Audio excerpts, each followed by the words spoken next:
সকালের ব্রেকফাস্ট কিংবা বিকেলের স্ন্যাক্স যদি কম সময় বাড়িতে থাকা উপকরণ দিয়ে আপনারা বানাতে চান, তাহলে আজকে দেখুন ফুডিস আমাদের 10 মিনিটের মধ্যে কিভাবে একটা মুখে জলানা স্যান্ডউইচ বানায়। প্রথমে আমাদের স্লাইস ব্রেডগুলোর সাইডগুলো একটু কেটে নিলেই ভালো হবে, ইভেন কাটবো। তারপরে আমাদের আগে থেকে রাখা বাটারকে কড়া ফ্রাইং প্যানে দিয়ে একটু গরম করে নেবো। তারপর তার মধ্যে 3-4টে ডিম ফাটিয়ে নেবো। 3-4টে ডিমটা ভালো করে ফাটিয়ে নেওয়ার পরে আমরা ওটাকে ভালো করে স্টার করব। আমরা স্টার করব। বেসিক্যালি এটার টেক্সচারটা আমাদের আনতে হবে ক্রিমি। মাথায় রাখতে হবে এটা কিন্তু স্ক্র্যাম্বলড এগ হবে। আর এই স্ক্র্যাম্বলড এগটা যখন করব সেটা বানানোর সময় তার মধ্যে স্বাদ অনুযায়ী আমরা অ্যাড করে নেব একটু সল্ট আর একটু গোলমরিচ।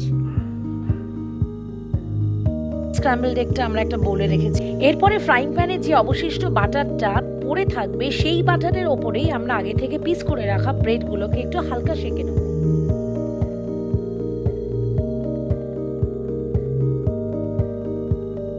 পরে আমরা একটু হালকা করে বাটার ওই ব্রেডগুলোর মধ্যে স্প্রেড করে দেবো। স্ক্র্যাম্বলড এগটা আমরা একটা বোলে রেখেছিলাম, সেই স্ক্র্যাম্বলড এগটা ওই প্রত্যেকটা ব্রেডের ওপর হালকা করে আমরা লাগিয়ে নেবো। এরপরে ব্রেডগুলোর ওপর আমরা একটু চিজ গ্রেট করে নিয়ে নেবো। আর চিজ গ্রেট করে নেওয়ার পরে একটার ওপর একটা ব্রেড দিয়ে ফ্রাইং প্যানে আমরা উইদাউট অয়েল উইদাউট বাটারে বোথ সাইড ব্রেডগুলোকে একটু সেঁকে নেবো যতক্ষণ না অবধি ভেতরের চিজটা মেল্ট হয়ে যাচ্ছে।